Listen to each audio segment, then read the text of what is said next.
Picture it's a Friday night and you're having some Canadian brown pops. That means 5% rather than 4%. And a GC performance video comes up, and I was looking for some wheels to complement a wind space build I had. And sure enough, these under 1,000 US, 1250 Canadian with discount code. How do I pronounce this? That's another thing. Yoeleo SAT C50s came up. They're steel spoked wheels with carbon rims, 23 mil wide internals. So hey, why not? Of course, when I put a GP 3 or 5,000 on here, they really plumped up, let me tell you. They went from 30 to 30.8. So I'm not sure. You see the YouTubers and they always say, oh yeah, it just fattens it right out, but apparently not with this. One of the main considerations when you're buying these wheels, if you haven't noticed, no weight limit. And let me tell you, I'm going to ride the crap out of these things and report back to you. Now what surprised me is when I bought these wheels, they arrived within 2 weeks from mainland China to Western British Columbia. The only damage I saw was a little tear in the box, which I think we can see is right there, but the wheels arrived just perfectly fine. They of course have the obligatory end caps on either end, the bags that everyone packs them in. And one thing I had a little bit of an issue is, rather than using reinforced cardboard, they use these foam end members to protect the wheels. I just think that the cardboard's more robust, but hey, maybe I'm wrong and maybe someone can refute that. So fair enough. The other thing I'll mention is, given that you spend $1,000, they send you one spare length of each spoke and some valve extenders. I'm going to take pity on you and not make you watch me do the work that I have to do here. But obviously, I have a truing stand. I have a dishing tool.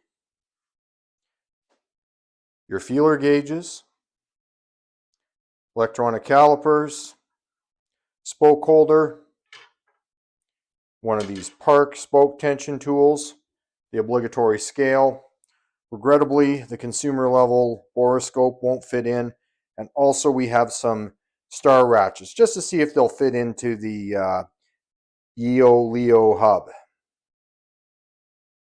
It's time for the scales of truth. The front wheel weighs 619 grams and the rear wheel weighs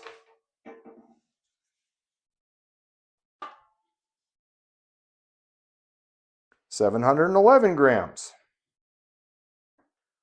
Both wheels are built with 2-cross, with the exception of the non-disc side on the front wheel.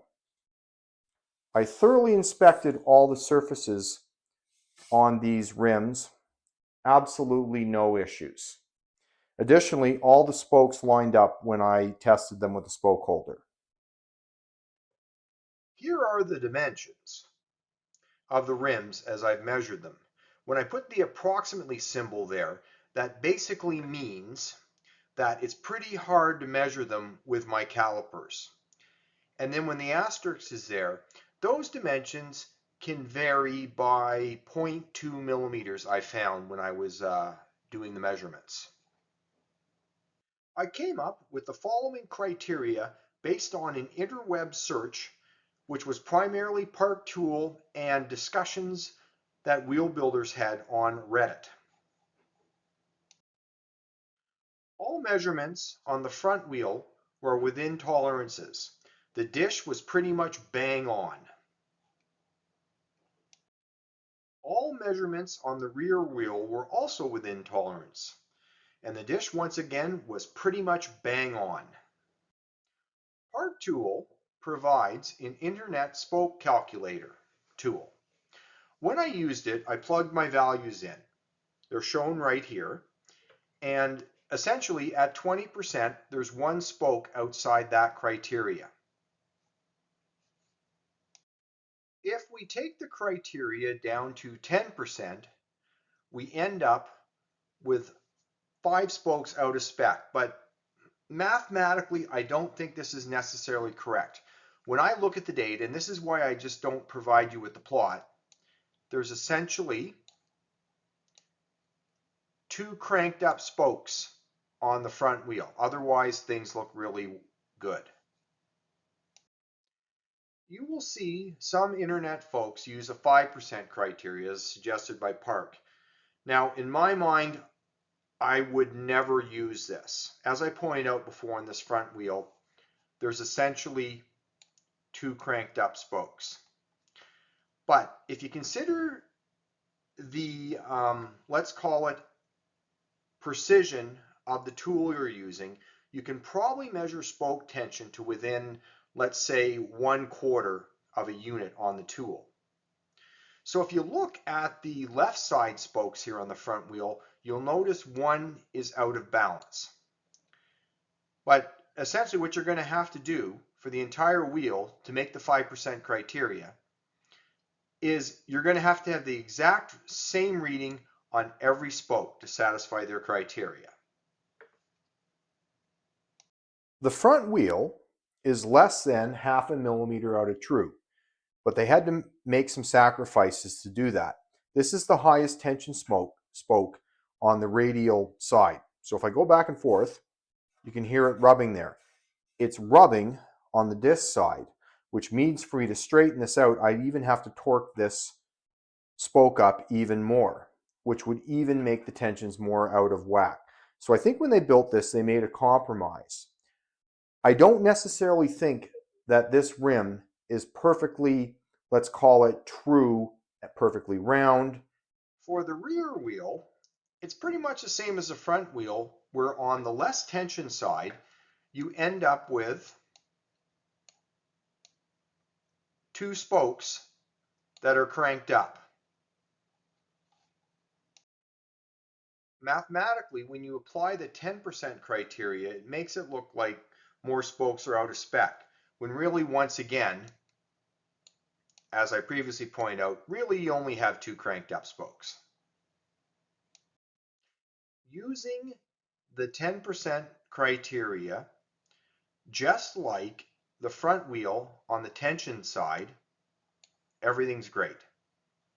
And you have all of these variances outside of the criteria on the disc side where there's less tension. But of course, I'll point out again, this is a mathematical artifact of you having 2 cranked up spokes. And I certainly on this would not trust 5%, as shown here. As an example, if you look at the readings for the right side spokes, you're really going from 20 to 21 on your readings. On the other side, once again, everything looks bad because of the 2 cranked up spokes. I would not pay attention nor use the 5% criteria when evaluating any wheel set with these thin steel bladed spokes that are quite flexible and produce low numbers on your Park tool. Just wanted to quickly point out one final thing. I've talked about the mass so far. The other thing that further complicates this is that no matter what number you put in, it's either rounded to a whole or half number. If we look at the rear wheel, it's pretty much the same as the front, where areas of high tension are where they've tried to pull the wheel back over.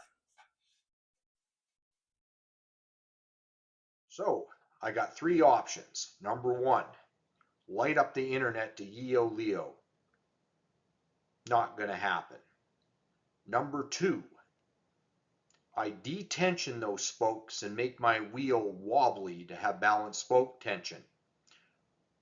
Or number 3, the one I favor, do nothing. As you can see by my girth, do nothing is often my preferred modus operandi. So I'm going to do nothing and see how this thing goes. I got a question for you, Yoeleo. if this is the ultimate cycling performance upgrade, how can it be an upgrade when this appears to be the same hub that most of your competitors are using?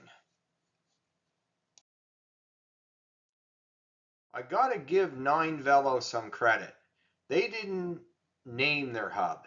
They just called it a hub, which is an improvement over the others. But 9Velo, if you're listening to me on this, I got a suggestion for you. Let's call this hub the Shartonator. It's a perfect name for the North American market. What a mystery. The Elite Wheels anti-bite technology looks exactly the same as the Yoeleo anti-bite technology, which once again is exactly the same as the CRW Works Panda Podium Wheels anti-bite technology. Now, number 6 says they have smoothness redefined, where in my opinion, they have sameness redefined. The good news is, though, if they're all using pretty much the same hub, when you Google all those manufacturers to see if there's any issues with their hubs, guess what? There's not a lot on the internet. And trust me, some other hubs have issues. I'm not mentioning who specialize, but anyways, getting a little sick. The free hub is extremely easy to take apart. There's a spacer down in there.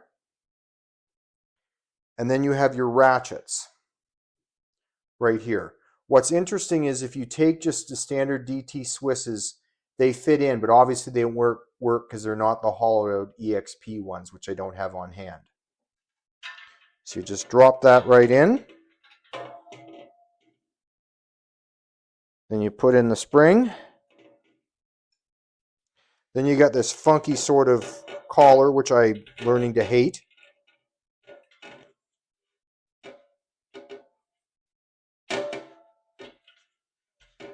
That you just drop in like that. And then we'll free hub body.